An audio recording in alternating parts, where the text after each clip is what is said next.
Mga congressman na mahilig sa kickback, mga kontraktor na substandard ang materyales, mga tao sa DPWH na mukhang pera, nasaan ang puso nyo, saan ang konsensya?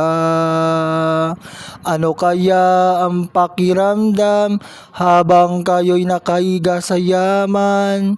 Kami nagsisiksikan, kami nilulunod sa baka ng inyong kasalanan. Kami nagbabayad ng buwis, pinaghirapan dugot, pawis, ngunit bakit ninanakaw lang? Mahiya naman kayo,